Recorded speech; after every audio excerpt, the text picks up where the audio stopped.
볼게요.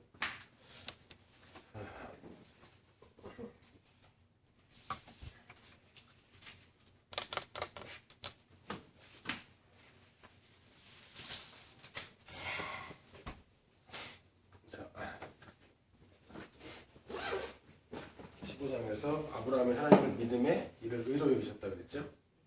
하나님을 믿음에 의로 여기셨다. 그 믿음이 뭔가 봤더니 로마서 4장에서 봤죠. 그런즉 육신으로 우리 조상인 아브라함이 무엇을 얻었다 하리요? 만일 아브라함이 행위로서 의롭다 하심을 받았으면 자랑할 것이 있으려니와 하나님 앞에서는 없느니라. 성경이 무엇을 말하느냐? 아브라함이 하나님을 믿음에 그것을 그에게 의로 여겨진 바 되었느니라. 자, 보세요. 아브라함이 행위로서 의롭다 하심을 받았으면 자랑할 것이 없는데 아브라함이 행위가 아닌 믿음으로 의롭다 하심을 받았대요. 그래서 인용하는 구절이 우리 창세기 15장에서 봤던 구절이에요. 아브라함이 하나님을 믿음에 이를 그의 의로 여기시고 그랬죠. 그 구절만 봤을 때는 우리가 아브라함이 하나님을 믿었구나라고 생각을 하는데 그 우리가 알고 있는 우리가 짐작하고 있는 그 믿음이 아니라 로마서 4장에 와보니까 아브라함은 행위가 아닌 믿음으로 의롭다 하심을 받았다는 거예요. 아브라함이 뭘 한 게 행위예요. 아브라함이 하나님을 굳게 믿었던 뭐였던 이건 행위입니다. 근데 아브라함이 한 게 아무것도 없고 아브라함이 하나님을 믿지 않고 자기 멋대로 했을 때 이걸 행위가 아닌 믿음으로 의롭다 하심을 받아요. 그래서 그걸 로마서 4장 4절에는 일하는 자에게는 그 삭시 은혜로 여겨지지 않고 보수로 여겨지거니와 이를 아니할지라도 경건하지 아니한 자를 의롭다 하시는 이를 믿는 자에게는 그의 믿음을 의로 여기시나니. 그래서 믿음이라는 건 나중에 결과를 주어져요. 결과를 어떻게 주어지는가 하면 지나온 다음에 보니까 한 게 없는데 그러면 아무것도 한 게 없는데 그런 나를 의롭다고 하시거든요. 하나님이 그냥 은혜를 베푸시고 공의를 베풀어 주셨거든요. 그 결과를 나중에 그 결과가 나한테 닥치는 겁니다. 야 나의 나된 것은 하나님의 은혜였구나라고 그냥 닥쳐버렸어요. 그게 이제 나중에 믿음으로 믿음에 이른 상황이라고 하는 겁니다. 그게 이제 믿음이 되는 거예요. 그러니까 그걸 알았다는 것 자체가 믿음이 아니라 그렇게 알게 되는 모든 과정이 믿음이에요. 이게 믿음이에요. 그래서 행위하고 믿음은 간단하게 얘기해서 행위는 우리가 하는 모든 것이 행위입니다. 믿음은 하나님이 하시는 게 믿음이에요. 그러니까 믿음은 하나님 쪽에서 무엇을 하시는 겁니다. 우리에게 하나님께서 뭔가 베풀어 주시는 하나님의 은혜와 긍휼이 베풀어질 때 그걸 믿음이라고 해요. 그래서 아브라함이 믿음에 하나님의 의로 여겼다 그래놓고 아브라함이 뒤에서 이제 할 짓 다 합니다. 이 15장의 중요한 사건, 드디어 이제 정식으로 여기서 언약을 맺는데요. 하나님과 아브라함이 언약을 맺는데 아브라함에게 내겐 자식이 없습니다. 난 무자하오니 엘리에셀이 우리 종이 내 상속자가 될 겁니다. 했더니 하나님이 아니다. 네 몸에서 날짜가 네 씨가 되리라 약속하셨죠. 그리고 이 땅을 너와 내 자손에게 줄 것이다 라고 했을 때 아브라함이 그 증거가 뭡니까? 라고 물어요. 뭐 보고 믿어요? 준다고 말은 했는데 거기에 대해서 이제 오늘 나오는 게 15장에 나오는 게 3년 된 암소, 3년 된 암염소, 3년 된 수양, 그리고 집비둘기, 산비둘기 해가지고 이것들을 쪼개어 놓고 있는 겁니다. 그죠? 이 부분에 대해서 좀 이게 어려운 부분인데요. 재물을 쪼개서 마주보게 합니다. 재물들. 그죠? 쪼개서 마주보게 해놓고, 이제 가운데 있죠. 신학자들은 이게 그 당시 고대 근동의 부족과 부족들 아니면 왕과 군신 간의 어떤 언약하는 계약서 형식이라고 해요. 그것이 하여튼 그건 중요하지 않습니다. 중요하지 않고 이렇게 쪼개어 놓고 어떤 일이 벌어지는가 하면 여기에서 조금 있으면 밤에 이제 해질 무렵에 하나님께서 불로 이렇게 지나가십니다. 가운데로 이렇게 통과해 재물 사이를 통과하는 거죠. 이 통과하는 게 무슨 의미냐? 여러 가지 다양한 이론들이 있는데 어느 게 정확히 맞는 이론이냐? 그건 그렇게 중요하지 않고요. 지금 뭐가 중요한가 하면 지금 하나님과 아브라함이 지금 언약을 맺는데 그 언약하는 방식이 이렇게 재물을 반을 쪼개어 놓고 지금 그 사이를 지나가는데 원래는 이 조약 형식에서 이제 함께 지나갑니다. 약속하는 사람이. 그래서 두 사람이 약속을 하면 둘이 지나갑니다. 둘이 지나가는데 여기에서 아브라함이 이렇게 쪼개놓고 기다리고 졸죠? 졸고 그러는데 밤에 하나님께서 홀로 지나가시죠. 홀로 지나가시죠. 그래서 지금 언약을 이루는데 이 언약을 이루시는 분이 누구인가 아마 이 언약의 내용은 초점이 있다고 보시면 됩니다. 그래서 하나님께서 이제 홀로 이루시는 거예요. 그러니까 아브라함이 뭘 했느냐 안 했느냐 이게 중요하지 않아요 지금. 그러니까 아브라함이 하나님을 믿었다라고 할 때 그 믿었다라는 것도 우리가 알다시피 아브라함이 믿은 건 아닌데 우리가 아는 그 믿음으로 믿은 건 아닌데 다시 말하면 아브라함은 지금 일한 것도 없고 경건치도 아니하고 아무것도 하지 않는 상태 그 상태에서 하나님께서 아브라함에게 일방적으로 뭔가를 하고 계시는 겁니다. 그것들을 그 모양을 잘 보여줬던 게 지난주에 멜기세덱이었죠. 네, 멜기세덱이라는 어떤 기능에 의해서 그 제사장에 의해서 아브라함이 전쟁에서 이겼던 것이지 아브라함 때문이 아니었다는 거예요. 그래서 지금 아브라함의 배우, 우리 이 언약을 이루어가는 배후에 항상 있다고 그랬죠. 어떤 구도입니까? 전쟁 구도로 있죠. 여자의 후손과 뱀의 후손이 이제 나타날 건데 나타나기 전까지 그 둘이 어디에 있습니까? 배후에 있어요. 배후에. 그 배후에서 어떤 작용을 하는가 봤더니 멜기세덱과 같은 작용을 하더란 말이에요. 여자의 후손 되시는 그분이 나중에 그 부분을 나중에 이스라엘 민족들이 국가를 이룰 때는 이제 제사장 제도로 그걸 보여준단 말이에요. 아, 이런 기능을 하시는 분이 계시구나. 그래서 여러분 이스라엘 12지파인데 레위 지파까지 하면 13지파가 돼요. 이스라엘 12지파라고 합니다. 그러면 레위 지파는 왜 빼냐? 레위 지파는 이스라엘 그 지파 안에서 구속된 자들이 아니에요. 하나님께 바쳐진 자들이에요. 하나님 쪽에 속한 자들이에요. 그래서 그것들을 보여주는 역할을 합니다. 그러면 여기에서 이렇게 재물을 쪼개놓고 하나님이 언약을 하고 지나가시는데 이 지나가심으로 말미암아 이제 여기서 이제 첫 번째 언약이 성립되죠. 이제 뭐가 이 언약의 내용은 뭐냐면 여러분 언약 그러면 알죠? 원래 창세전부터 있던 언약이 지금 아브라함에게 떨어지면 이게 아브라함 언약이에요.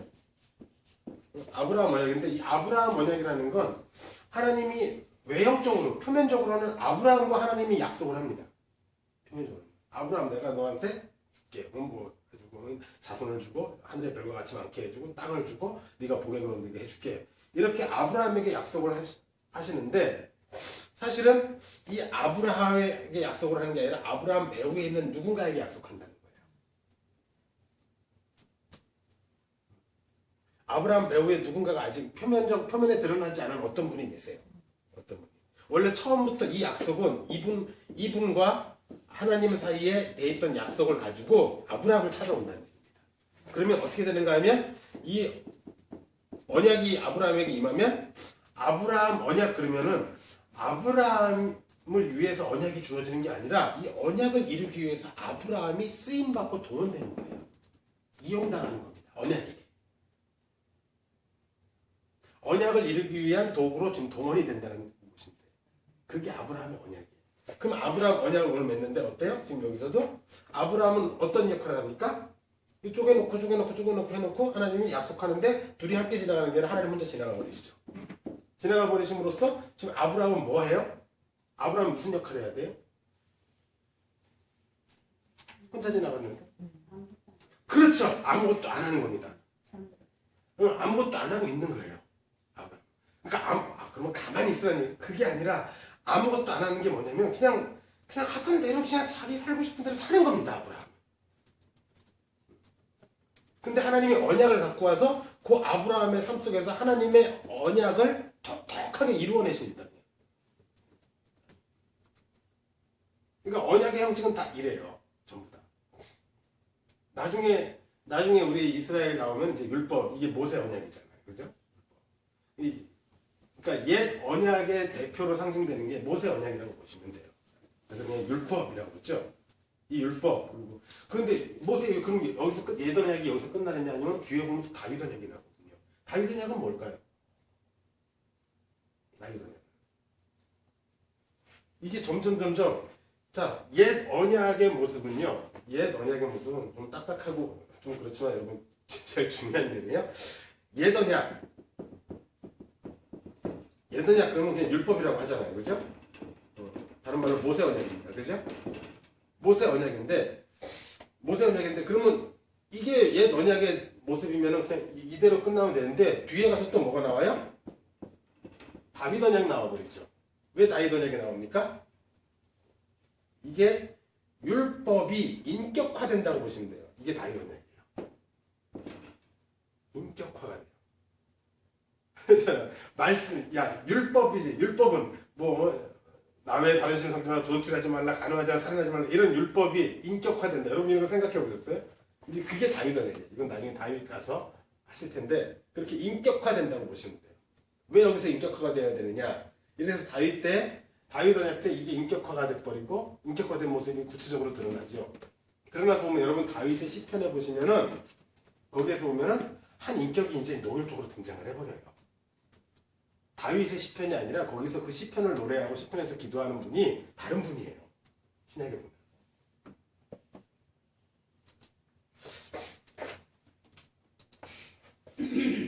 자, 조금 딱딱하지만 여기서 이렇게 해서 하나님이 홀로 지나가심으로 인해서 이제 아브라함 언약이 이제 체결이 되죠.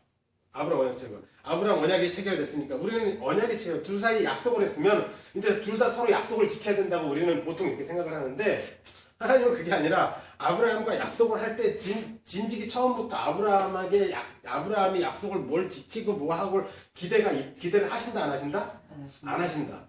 우리 율법 할 때 배웠죠. 율법 할 때 뭐라 그래요? 하나님이 십계명 줄 때 십계명 지키리라고 기대하고 주세요? 아니면 어기라고 주세요?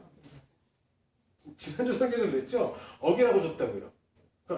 그렇게 말하면 안 돼요. 아니 보세요. 어길 수밖에 없는 자에게 율법을 줬으면 이 의도, 근본적인 의도가 뭐예요? 어기라고 준 거죠. 어기를 하나라도 지킬 수 있는 가능성이 있는 자에게 줬으면 하나라도 지킬 기대가 있는 의도가 있는 건데, 그게 아니라 하나도 못 지키는 자들에게 율법을 줬어요. 그럴 때는 어기라는 의도예요. 그래서 어기라고 준 거라는 겁니다. 예, 아브라함한테도 마찬가지예요. 기대하지 않아요. 뭘 기대하지 않아요. 하나님. 아브라함을 기대하지 않고 아브라함대로 아브라함다운 모습을 보여주면 됩니다. 그래서 이제 이렇게 지나고 언약하자마자 바로 16장에 나오는 게 뭐예요? 하갈을 취하는 겁니다. 자, 이 하갈 이야기가 이제 16장에 들어가면 이제 아브라함 아내 사례가 그러죠. 아브라함에게 내 여종이 있는데 그 여종과 동침해서 자식을 낳아라 그러죠. 네.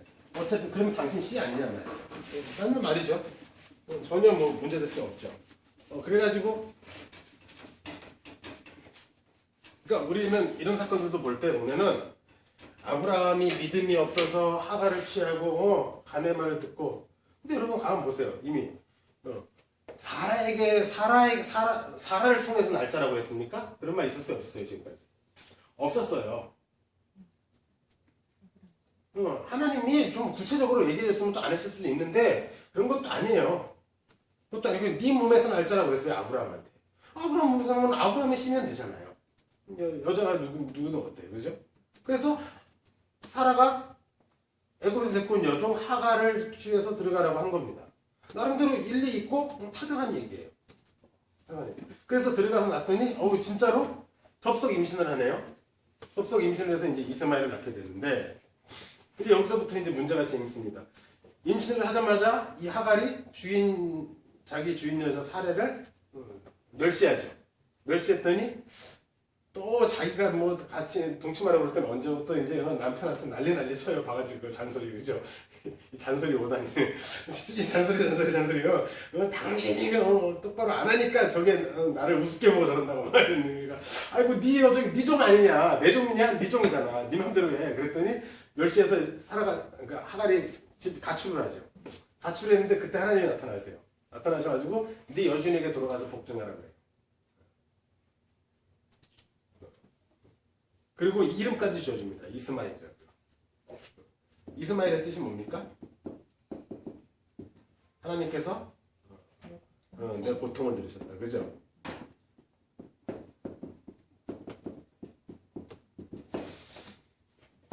이스마엘, 하나님께서 고통을 들으셨다. 이구절, 그리고 들어가서 이스마엘을 낳으라고 하죠. 이스마엘이 태어나요. 이스마엘이 태어난 다음에도 이스마엘이 태어나가지고 나중에 쫓아내죠. 이스마엘을 쫓아내는데 그때에도 방송 대목했더니 우물이 보이죠.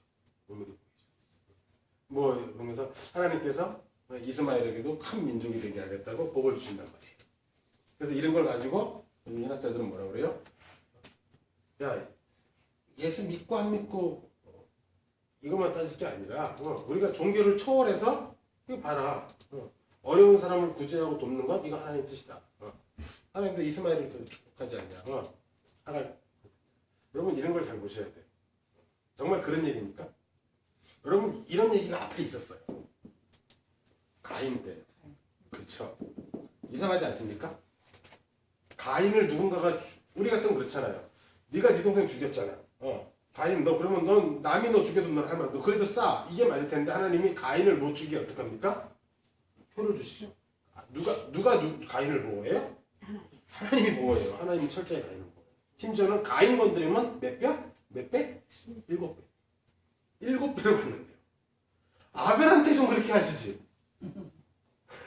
그렇잖아요. 우리는 생각하기를 아벨한테 그럼 가인이 복 받은 겁니까? 왜 가인을 이렇게 보호하시죠? 왜 이스마엘은 분명히 저주받은 자인데 왜 하나님이 이스마엘을 보호하시고 아가를 보호하시지?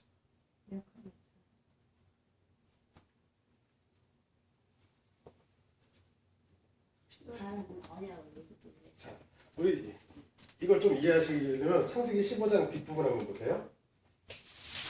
15장에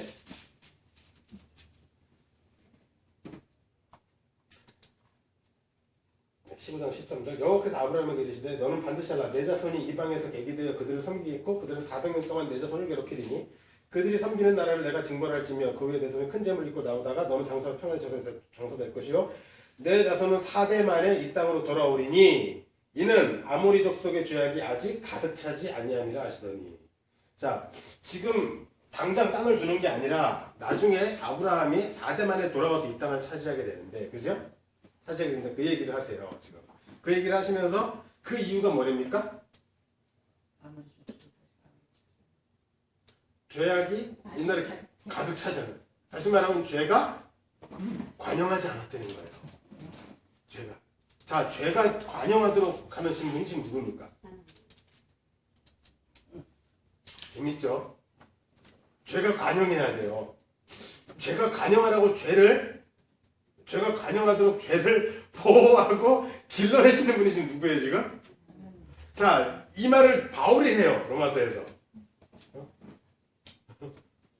율법이 가입한 것은 죄를 더하게 하려 하심이라 그래요. 그래서 죄로 심히 죄되게 한대요. 자, 지금 아브라함에게 지금 죄악이 관영하기 전에 빨리 이 땅을 줘서 죄악도 관영 안 하게 하고 땅도 주고 이러면 되잖아요. 우리 생각에. 근데 지금 목적이 어디 있습니까? 거기에 있는 게 아니라 아브라함한테 땅 주는 게 목적이 아니라 지금 뭐가 목적이에요? 죄가 관영해야 돼요.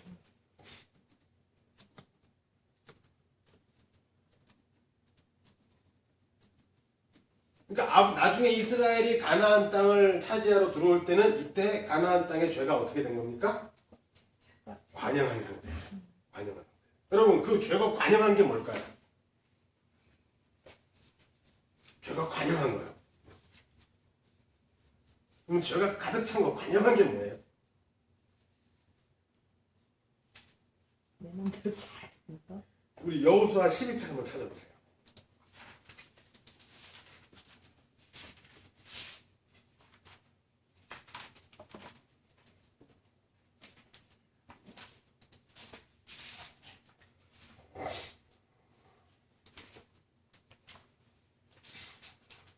여호수아 11장 20절. 여호수아가 지금 정복 전쟁을 하고 있는 거예요. 가나안 7족속과 이것도 정복전을 하는데 그 가나안 족속들의 얘기예요. 11장 20절. 그들의 마음이 완악하여 이스라엘을 대적하여 싸우러 온 것은 여호와께서 그리하게 하신 것이라. 그들을 진멸하여 바치게 하여 은혜를 입지 못하게 하시고 여호와께서 모세에게 명령하신 대로 그들을 멸하려 하심이었더라. 자, 지금 가나안 백성들이 끝까지 결사항전했던 이유가 뭐래요? 여호와께서 그렇게 하신 거래요. 오직 딱 한 민족, 기브온 족속 하나만 항복했죠. 그럼 당신들이 종되겠습니다. 여러분 일반적으로 생각해 보세요. 지금 가나안 땅의 주인이 누구예요 지금? 그렇죠. 가나안 족속이죠. 그네들이 대대로 살던 땅이에요. 여기 아브라함 땅도 아니고 이스라엘 땅 아니에요. 그런데 자기들이 따는데 뜬금없이 와서 이거 내 땅 나가 그러면 나갈 사람 누가 있냔 말이에요. 그죠? 여러분 옛날 바로에게 갔을 때 애굽에 갔을 때 얘기가 그거예요. 애굽에 갔을 때 뜬금없이 바로에게 우리 아브라함이 하나님 우리 조상의 하나님 여호와께서 말하는데 내 백성이 나를 섬기도록 놓아주랜다 그래요. 보내란다 그래요. 그때 바로가 대답 뭐라 그래요? 무슨 말이에요? 뭐라고 대답하죠? 여호와가 누구냐 그러죠. 그렇죠? 여호와가 누구냐? 그걸 성경이 뭐라고 그러냐면 강팍이라고 그래요. 야, 이게 얼마나 황당무계합니까? 여호와가 누구냐 그리고 당연히 그렇잖아요. 여호와를 어떻게 알아요? 바로가. 근데 여호와를 모르는 게 당연한데 거기 가서 그걸 모른다는 것 자체가 그게 강팍이라는 거예요. 이 강팍의 극치가 뭐냐면 죄가 관영한 상태예요. 자, 예수님이 왔을 때 생각해 봅시다. 예수님이 왔을 때 예수님이 바리새인들에게 뭐라고 그래요? 자기가 메시아인 걸 뭐라고 설명을 해요?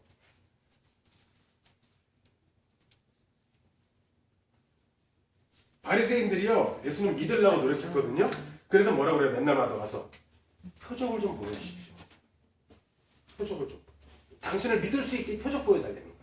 그때마다 예수님이 거기다 대고 아주 망명을 해요. 망명을 하면서 이 음란하고 폐악한 세대가 표적을 구한다고 뭐라고 그러고 그러면서 하는 말이 너희들이 나를 못 알아보는 거 보니까 내가 아버지께서 왔는데 너희들이 나를 못 알아보는 거 보니까 너희들은 마귀 자식이구나 이렇게 나오는 거예요.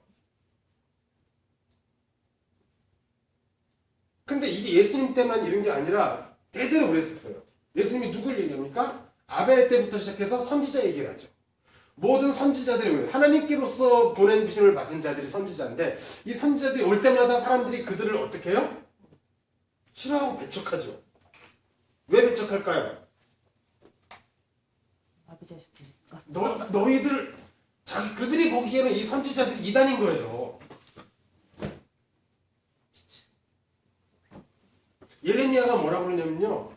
예레미야가 뭐라고 그러냐면 바벨론에게 항복하고 바벨론 왕을 섬기래요. 우리 옛날에 일제치하 때 민족 대표 33인 어디서 기독교인들이 30명의 기독교인이라고 그랬죠? 네? 그렇다면 근데 예레미야가 우리나라에 있었으면은 너희는 일본 천황을 섬겨라 그래요. 여러분 그게 어떻게 신앙이냐? 이걸 어떻게 받아들여요? 그죠? 이거는 역적 정도가 아니라 이단 중에 아주 완전히 이단을 베순 거예요. 이거 밑도 끝도 없어요. 와서 여호와라는 분을 최소한 모세가 바로에게 찾아가가지고 여호와라는 분은 뭐냐면 자 창세기 내가 쓴 거 보여줄게. 그래서 대충 하나님이 6일 동안 천지를 창조하고 신드셨는데 다 여기서 나와요. 우리 근본이 여기고 이분이 여호와야. 니네 섬기는 그 신은 가짜고 이거 아니에요. 우리의 조상의 하나님 여호와께서 내 백성 보내라 하신다. 여호와가 누구냐? 나 여호와도 모르는데 그랬더니 그걸 보고 뭐라고 그래요? 강팍이라는 거예요. 가나안 땅에 들어갔을 때 가나안에 아직 죄가 관영하지 않아서 4대 만에 돌아와야 되는데 그 4대 만에 돌아올 때 그들의 죄의 관영함이 뭐냐면 뭐예요? 봤더니 그들이 끝까지 이스라엘에게 결사항전하는 거예요. 왜 결사항전합니까? 당연하죠. 침략자가 들어왔는데 결사항전하는 게 맞죠. 근데 거기서 결사항전 안 한 사람들이 있었죠. 아까 기브온이 있었고 또 대표적인 여자 하나 있죠. 누가 있어요? 라합. 이상한 여자예요. 여러분 이 라합 생각해 보셨어요? 라합? 라합이 뭐라고 그래요? 지금 이 라합이 이게 뭐냐면 이게 완전히 이게 배신자인데, 그렇죠?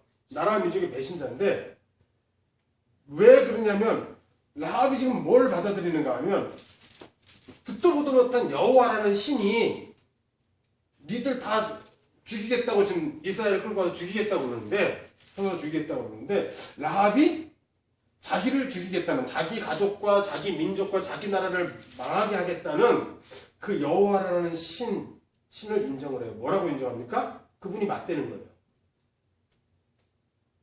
이게 재밌는 일이에요, 여러분. 이런 게.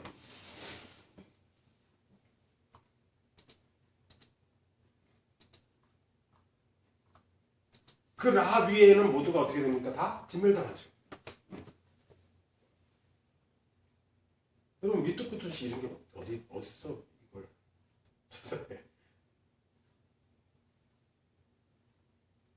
여러분, 죄악이 반영했느냐 안 했느냐, 우리가 생각하는 죄악은 자꾸 윤리와 도덕적 측면으로 하니까 야, 조금 있으면 막 도덕적으로 타락하고, 그죠? 부정부패하고 막 이렇게 되겠구나, 사람 폭력이 난무하고 이런 나라가, 이런 지역이 되겠구나. 아니에요.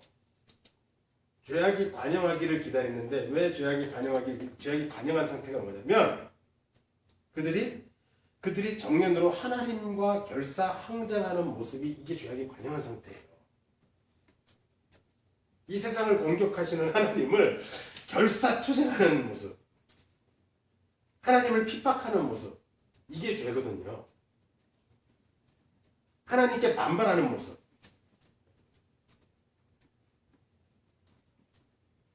그러면 여러분 보세요. 가나안 백성들이 죄악이 관영해서 하나님께 일심단결해서 반발하려면 어떻게 해야 되겠어요?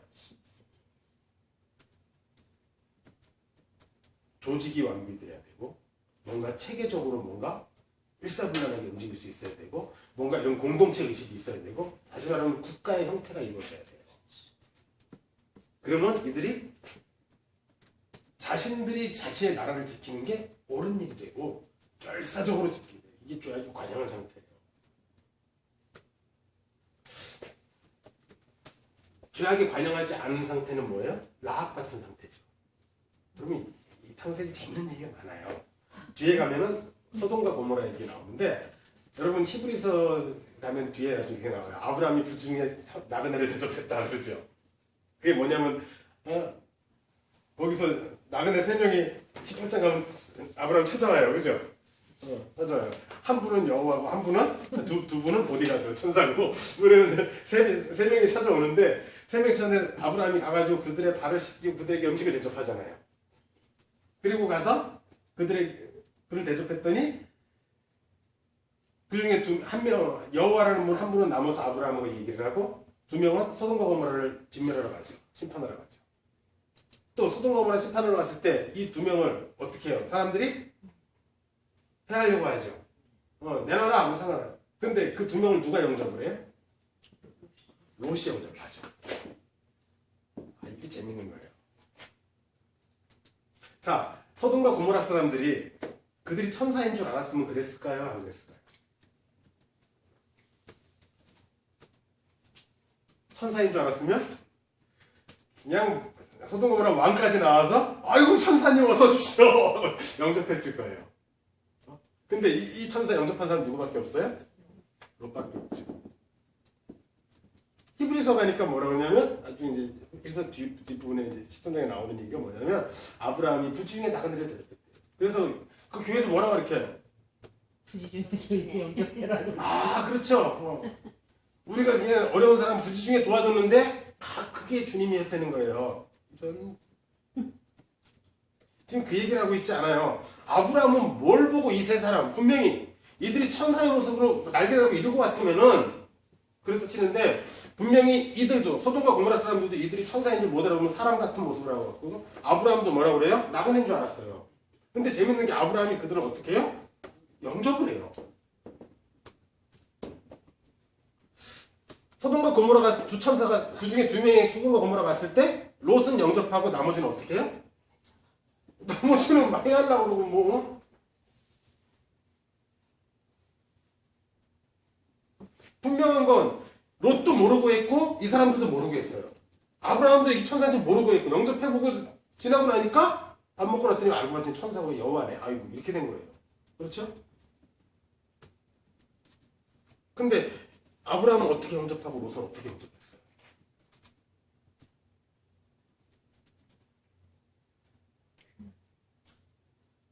재밌죠? 그러면 이를 영접 안 한 애들은 어떻게 됐어요 지금? 반발만 하시다. 여기에 무슨 논리가 있습니까 여기에? 여기에 무슨 논리가 있어요? 아브라함과 롯이 영접한 이유는 뭐죠?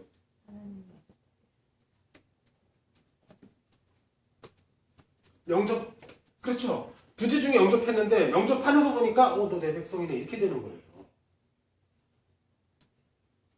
그러니까 여러분 예수 믿는다는 게 참 소름 끼치는 기적이에요. 그렇죠.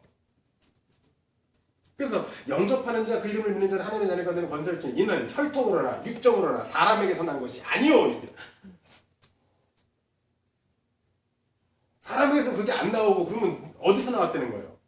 하나님께로서 났다는 거죠. 그죠? 하나님 백성이니까 알아본 거라는 거예요. 성경은요. 성경을 많이 보고 다다닥 외워서 알아본 게 아니라 성경을 다다닥 외우고 신학을 꿰뚫어도 예수님을 못 알아보는데 그렇죠. 한 강도는 죽기 직전에 예수님 옆에서 처음 봤어요. 십자가에서. 내 옆에 한 사람 죽어가는 똑같은 자기가 똑같은 죄인을 보면서 그를 믿어요. 영접해요. 왜요? 하나님의 백성이라고 그래요.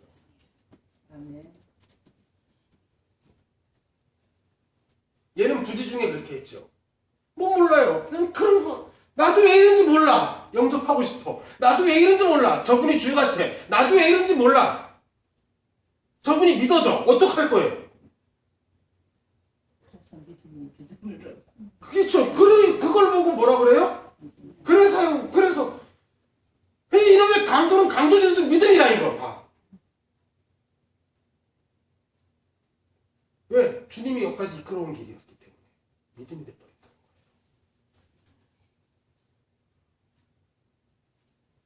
그냥 뭐 이렇게 쓸데없이 나그네 영접 노숙자에서 지나가다 교회 들어오면 교회가 영접해야지. 아니 저는 밥은 먹고 가는데 딴소리 하지 말라고 그러고 보내요.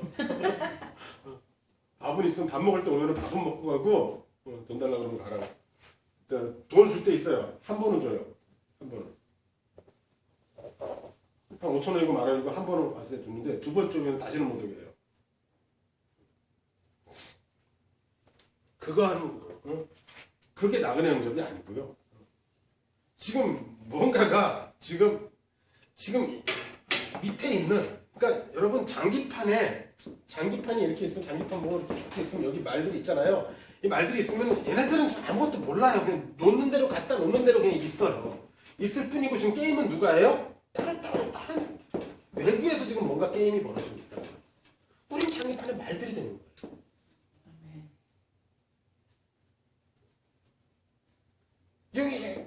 여기에서 장기판의 말들을 그렇잖아요. 이 말들을 해가지고 뭐 결국 여기에서 수많은 희생도 일어나고 승리도 있지만 희생도 일어나고 할 거 아니에요. 근데 이 모든 게 이쪽 하나님 손에 붙들려서 쓰임받는 자들이 하나님의 백성인 거예요. 그리고 이들이 여기에서 어떻게 갔던 뭘 했던 다 누가 움직인 거예요? 하나님께서 말을 거기다 갖다 놓은 거죠. 그래서 이걸 다 믿음이라고 해요.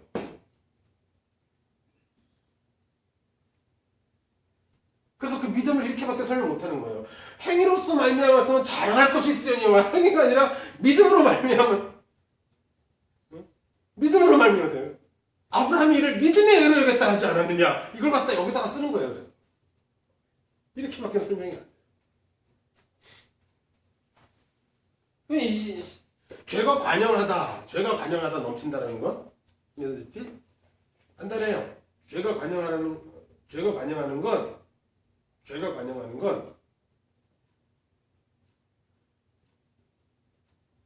우리가 정해놓은 어떤 쉽게 말해서 여러분 사람은 시간이 가면 갈수록 뭐라 하냐면 자기를 발전시키고 나를 발전시키고 나를 안정화시키고 나의 터전을 굳게 다잡아요.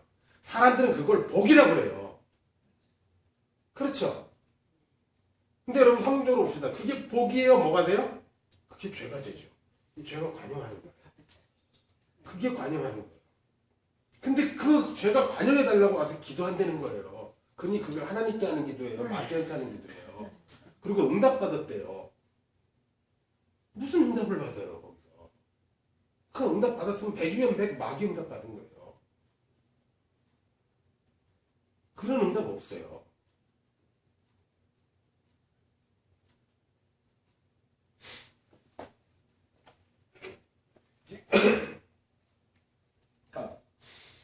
그러면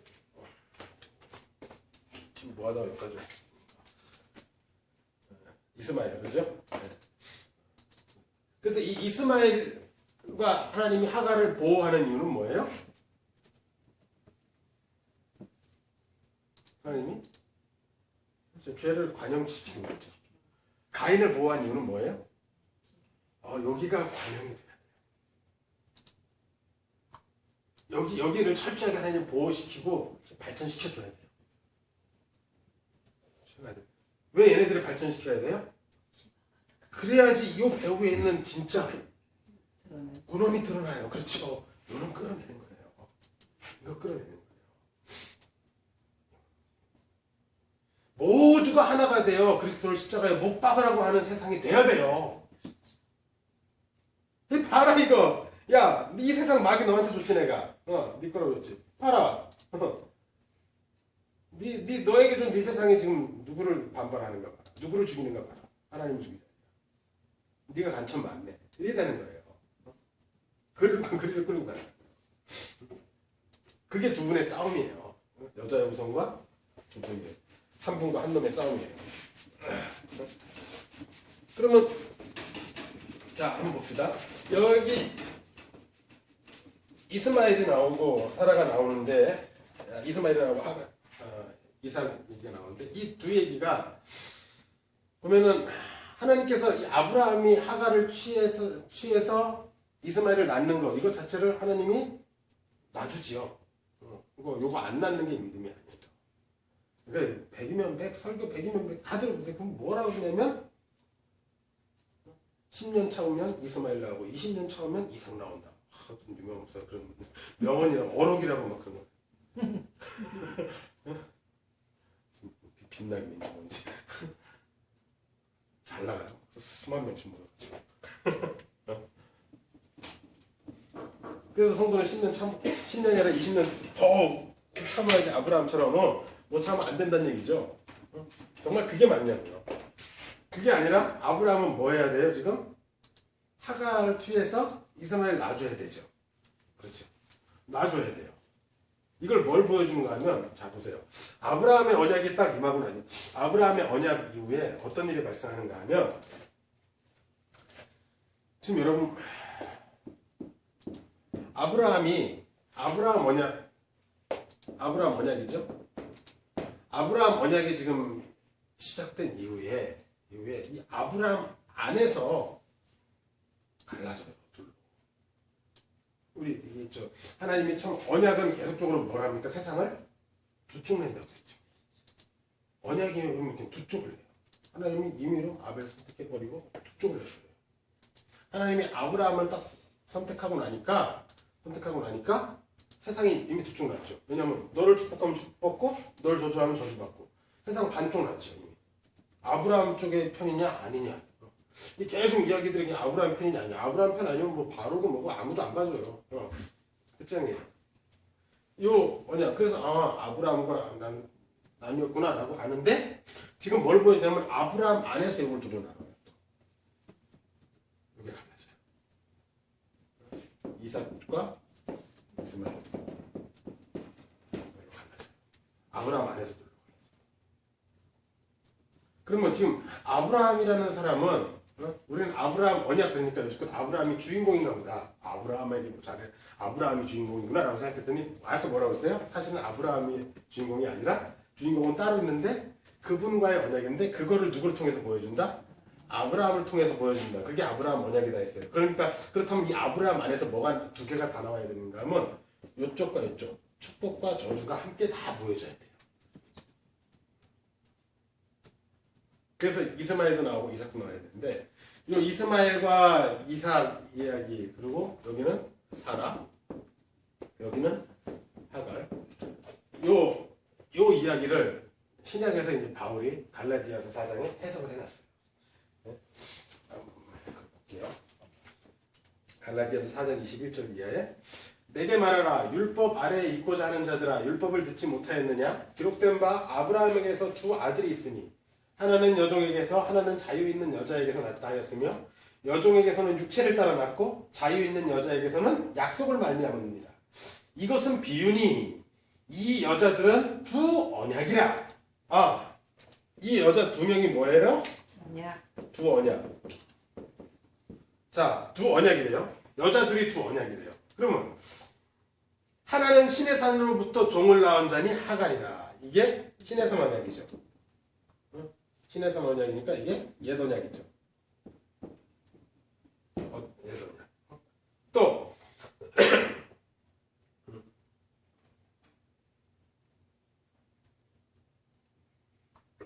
그리고 여기 사라 이건 뭐예요? 새 언약이 되겠죠. 그렇죠? 여기 옛 언약. 신의 산. 옛 언약. 다른 말로 하면 율법. 자, 지금 바울이 뭐라고 해석을 해버리냐면 이 두 여자는 두 언약이래요. 하나는 옛 언약 율법이고 하나는 새 언약 복음이죠. 그렇죠. 복음이 되겠죠. 이건 복음이고 이건 율법이래요. 그러면 둘 다 애를 낳는데 여기선 이삭이 나왔고 여기서는 이스마엘이 나와버렸어요. 그렇죠? 그러면 자 율법은 뭘 낳습니까? 이스마엘을 낳는 거죠. 복음은 뭐가 나와요? 이삭이 나오죠. 그러면 이스마엘과 이삭의 차이는 뭐래요? 하나는 아들이고 하나는 종이 되는 거예요. 이게 갈라디아에서 바울이 해석한 내용의 핵심이에요.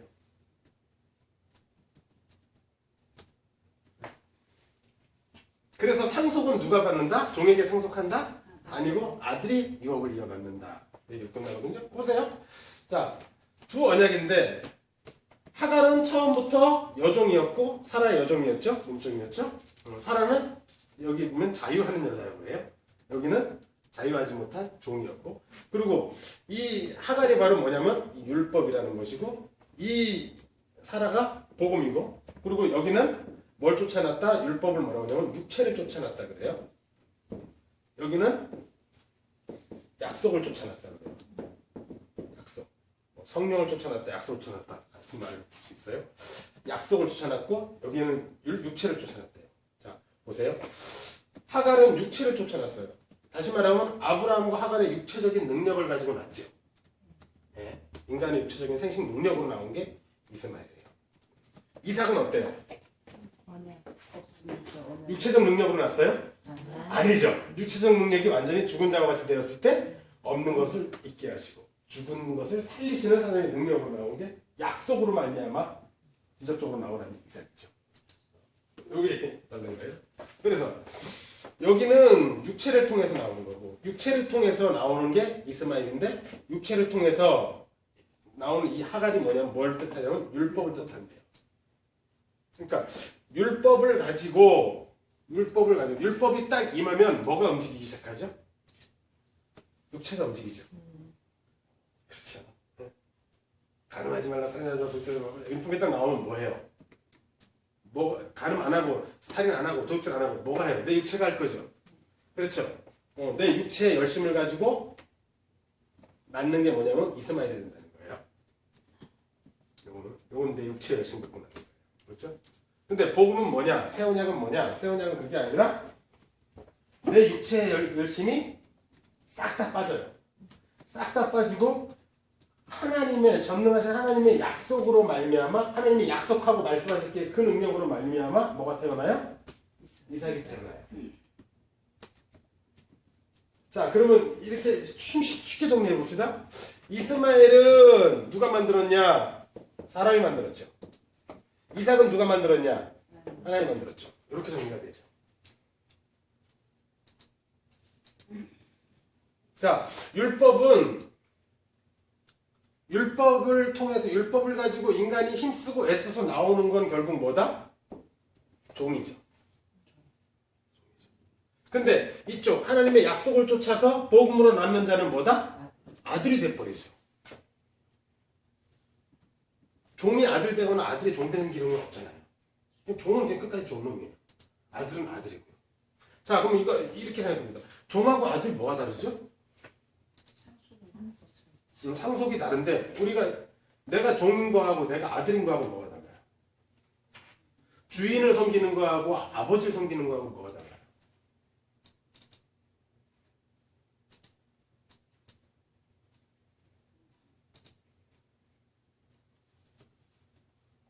아버지가 가까워요? 주인이 가까워요? 그렇죠. 간단해요. 이거 정말 간단해요. 아버지는 뭐예요? 아들은 뭐예요? 아들은 내 마음대로. 그러면 아들이 마음대로 한다고 해서 아들이 아버지 지금 자기 이익을 챙기려고 마음대로 해요? 아니면 아들은 항상 마음대로 하고 어떨 때 보면은 아들은 뭐 저래 그러고 싶지만 이 아들은 항상 그 아버지를 사랑해요? 안 해요? 그죠? 여기는 사랑하죠. 그죠? 사랑. 종은 어때요? 종은 주인을 사랑하는 게 아니라 뭐 어떻죠? 그렇죠. 내가 살려면은 주인한테 복종해야 되는 게 이게 종이지. 이게 종이고 이게 아들이라는 거예요. 그러니까 요 아들이 아니면은 상속을 못 받아요. 요 관계가 아니면. 근데 우리가 알다시피 이 사람이라는 거, 육체라는 거 자체는 아들의 자리에 있어요, 종의 자리에 있어요. 여기 종이 언제 종이 됐어요? 먹고 족하는 쪽에 그죠? 선악과 먹고 나가면서 이게 종이죠. 이게 종이에요. 처음부터 육체를 따라 난 것, 육체가 노아하고도 그러죠. 이들이 다 육체가 되었다 그러죠. 뭔 얘기예요? 종놈들이라는 얘기예요. 종이라는 얘기예요. 이들은 아들이 아니고 종이라는 얘기예요. 종은 함께 유업을 받지 못해요. 자, 지금 아브라함 언약을 통해서 하나님이 뭘 보여주는가 하면 이쪽, 이 이스마엘, 하갈이 집을 나가는데 끝까지 데려다가 이스마엘을 보호하죠. 이스마엘이 나오게 해요. 이스마엘이 나오게 하고 여기 살게 하죠. 나중에 이스마엘이 태어나죠. 이스마엘이 태어나고 이 하갈이라는 게 재밌어요. 여러분, 하갈이 이스마엘 임신하자마자 누구를 멸시하더라고요? 사라를. 그렇죠. 요게 종이에요. 요런 게 종이에요. 지금 이 모습을 보여주는 거예요. 나중에 이삭이 태어났더니 누가 누구를 학대해요? 이스마엘이 이삭을 희롱하죠. 여기 종놈이에요. 여기 아들이 아니라는 뜻이에요. 여기 아들이었으면 동생을 희롱할까요? 안 하죠. 요게 종의 근성이에요. 요 모습이. 종놈의 모습 간단해요. 이게 육체를 따라가는 자예요. 그리고 이게 옛 언약, 이 하갈이 옛 언약을 보여주는 율법을 보여주는. 그치 안 되네요. 이게 종이구나. 조금 주인이 빈틈을 보이면 뒤에서 찌르는 게 누구예요? 이게 종. 아비가 힘이 없어도 그 아비를 사랑으로 봉양하는 게 아들. 그렇죠? 유업은 누가 받아요? 아들이 받아요. 종은 못 받아요. 이 종은 안 된다는 거예요. 지금 아브라함 언약을 통해서 아브라함 한 사람을 통해서 이 두 계열이 여기서 갈라져요. 여러분 보세요. 뒤에 이제 쭉 가면 이제 계속 갈라지거든요. 이렇게 갈라지죠? 뒤에 가면 또 이삭 때 누가 갈라져요? 야곱과 에서가 또 갈라져 버리죠. 여러분 보세요. 이 아브라함 이후에 나타나는 이 모든 왜 이렇게 갈라? 우리 아브라함의 자손 그러면 어떻게 돼요? 지금 이스라엘이 착각하는 게 그거예요, 여러분. 우리는 아브라함의 자손이래요. 아브라함의 자손이 다 아브라함의 자손이냔 말이죠. 얘는 하갈에게서 났는데 나중에 에서는요. 정실에서 났어요. 리브가는 그것도 한달 하실 때는 쌍둥이 형이에요. 에서는 왜 안 돼요? 뭘 쫓아다니는 거예요? 이걸 보여주죠. 지금 여기 아브라함 언약에서는 이삭과 이스마엘을 비교해서 보여줘요. 이게 뒤에 가면 더 구체화가 돼요. 이삭과 이스마엘, 요거는 육체를 따라 난 자고, 이거는 그러니까 어떻게 정실에게서 나오면 되는구나 라고 우리 생각하죠. 그랬더니 뒤에 가서 이삭이 어떻게 해요? 리브가가 쌍태를 낳는데 하나는 저주받고 하나는 사는 것 같아요.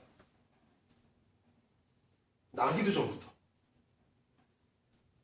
이게 그러면 정실이냐 첩이냐 상관이 있어요, 없어요? 없죠, 이제. 거기 없어요. 여러분, 이 이야기들이 뭐냐면 오히려 성경은 여러분 굉장히 반전이에요, 반전. 뭐냐면 혈통을 중시하는 것 같아요. 아브라함의 혈통이 중요한 것 같아요. 그죠? 나중에 이스라엘 순수 혈통, 그래서 이방 여자랑 결혼하면 안 되고 막 이런 거 자꾸 따지고 그런 거 보면 혈통을 잘 지키는 게 중요하다고 생각을 해요. 근데 그게 아니라 혈통을 지킴으로 인해서 지키는 것을 가지고 여기에서 혈통이 아니라는 혈통을 부정해버려요, 여기서. 그렇죠? 오히려 이건 혈통을 지키라는 게 아니라 혈통을 지금 부정하는 얘기라는 거니까요.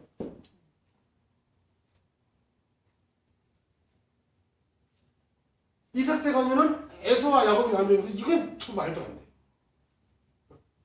한 뱃속에 나서도 저주받은 이 혈통 아니에요.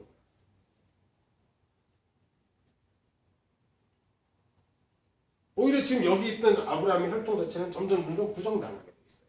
자, 그러면 지금 요 얘기까지 이게 지금 21장에 나오는 이야기인데 그 얘기까지 대충 정리를 했고요. 중간에 이제 여기를 가봅시다. 지금 이 하갈을 통해서 이스마엘을 임신하고 났는데 임신하고 이스마엘을 낳지요. 임신을 낳고 나서 하나님이 이제 17장에 다시 나타났어요. 17장에 다시 나타났죠. 그걸 잘하면 13년의 공백을 두고 나타났다고 그러는데 그들이 86세 때 이스마엘 낳고요. 그리고 99세 때 나타나죠. 아브라함 99세 때. 나타나서 뭐라고 그래요? 나는 전능한 하나님이라 너는 내 앞에서 행하여 완전하라 그러죠. 그러면서 여기서 세우는 게 여기서 다시 또 언약을 해요. 여기서 또 언약을 맺는데 이게 유명한 할례 언약이에요.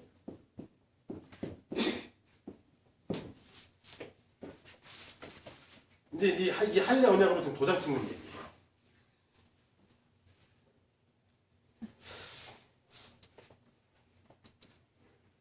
할례 언약으로 도장 찍고 이 할례 언약을 통해서 자, 아브라함 때는 혈통을 어떤 식으로 부정했는가 하면 순수 혈통이어야 돼 그렇게 말하는 것 같았어요. 근데 그것도 아닌 게 뭐냐면 나중에 사라나 아브라함이 백살에 돼서 죽은 것 같은데 더 이상 못 나는데 나와서 키득키득 하고 애를 어떻게 하나 이러고 있는데 나온단 말이죠. 죽은 데서 살아나는 분 나온단 말이에요. 그래서 이 이삭은 태어날 때부터 이 이삭이 태어났을 때 이거는 아브라함이 이게 내 새끼다 아니다? 아니다 했죠. 그죠? 아니다라는 거죠. 이제 이걸 확실히 하기 위해서 할례 언약을 세워요. 그래서 이제 아브라함이 90세 나와서 할례를 근데 이때 두 가지라는데 이름 바꿔주죠. 그죠? 아브라함으로 바꿔주고 사례는 사라로 바꿔줘요. 바꿔주고 그 다음에 할례를 행하래요. 이제 이 집에서 난 자들은 무조건 남자들은 돈 주고 산 종이라도 전부 다 난지 8일 만에 무조건 할례를 시키죠. 이 할례 안 받으면 하나님 백성에서 끊쳐진대요. 영원한 언약이라고 할례를 시켜. 할례가 뭐죠? 여러분? 뭘 죽여요 지금? 그렇죠. 이 자식을 낳으라는 거예요, 낳지 말라는 거예요. 불고 만들어버리는 거죠. 불고 만들어버리는 게 이게 할례예요.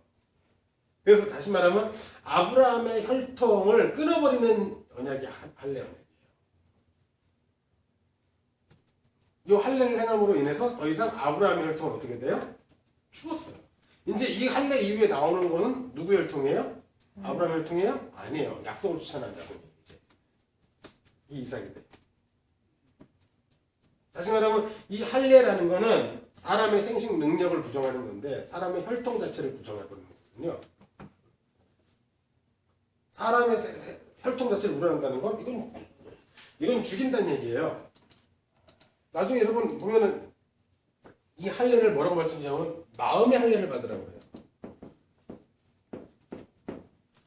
마음의 할례. 마음의 할례는 그냥 할례는 꼬치고 자르면 되는데 이 마음의 할례는 어떻게 받아요?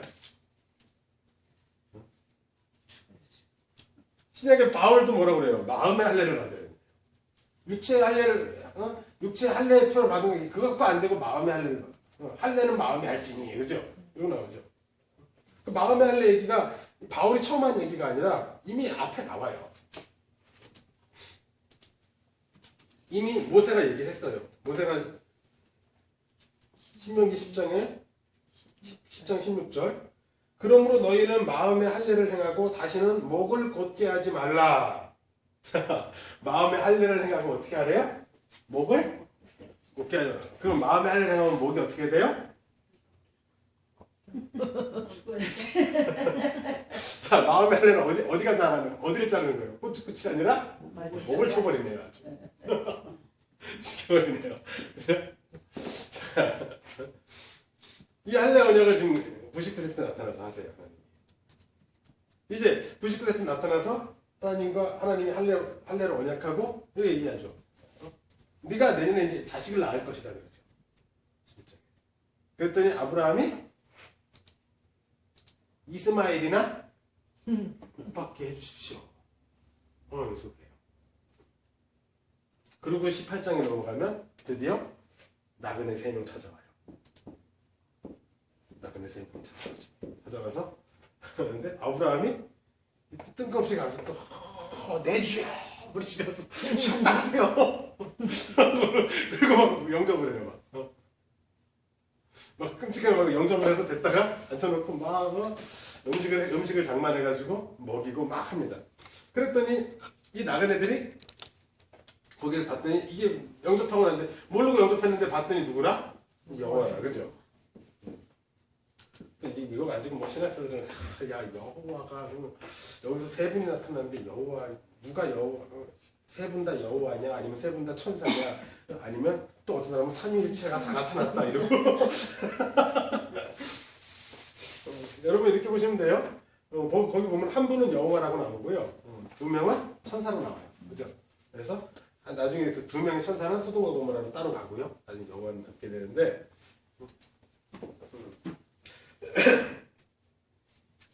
이렇게 세 분이 등장을 해서 이제 여기서 밥 먹고 나서 얘기하죠. 내년 이맘때 내가 찾아올 텐데 그때 네 아내가 아들 낳을 것이다. 그때 사라가 웃죠. 여러분 18장이 정말 재밌어요. 선생님 18장 보시면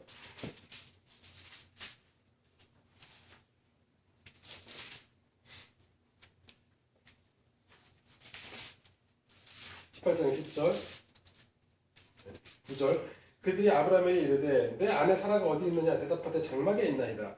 그가 이르시되 내년 이맘때 내가 반드시 내게로 돌아오리니 내 아내 사라에게 아들이 있으리라 하시니 사라가 그 뒤 장막문에서 들었더라. 아브라함과 사라는 나이가 많아 늙었고 사라에게는 여성의 생리가 끊어졌는지라. 사라가 속으로 웃고 이르되 내가 노쇠하였고 내 주인도 늙었으니 내게 무슨 즐거움이 있으리요. 여호와께서 아브라함에게 이르시되 사라가 왜 웃음에 이르기를 내가 늙었거늘 어떻게 아들 낳으리 하느냐. 여호와께 능하지 못한 일이 있겠느냐. 기한이 이를 때 내가 내게로 돌아오니 사라에게 아들이 있으리라. 사라가 두려워서 부인하여 이르되 내가 웃지 아니하였나이다. 이르시되 아니라 내가 웃었느니라. 여러분 이분 여호와 맞아요? 자 지금 지금 아브라함 보고 하나님께서 아브라함은 내 벗이라 그러죠. 여러분 이 장면에서 지금 하나님이 어떤 모습 사람 모습하고 왔죠? 사람 모습하고 와가지고 뭐해요? 한상 차려 대접받았죠. 뭐 그냥 가만히 있었겠어요? 야 이거 야 오늘 소고기 이 소고기 이거 원산지가 어디냐? 이거 어디 부위야 이거? 야 아 이게 꽃등심입니다. 뭐 이러면서 뭐 이래서 먹었겠죠, 그죠? 야 이거 좀 더 갖고 와라 그리고 이래서 막 먹었겠죠. 그러나서 내년 이맘때 내가 다시 올 텐데 그때 아들이 있으리라 그래요. 그때 사라가 묻지요. 묻었더니 뭐라 그래요? 우리 같으면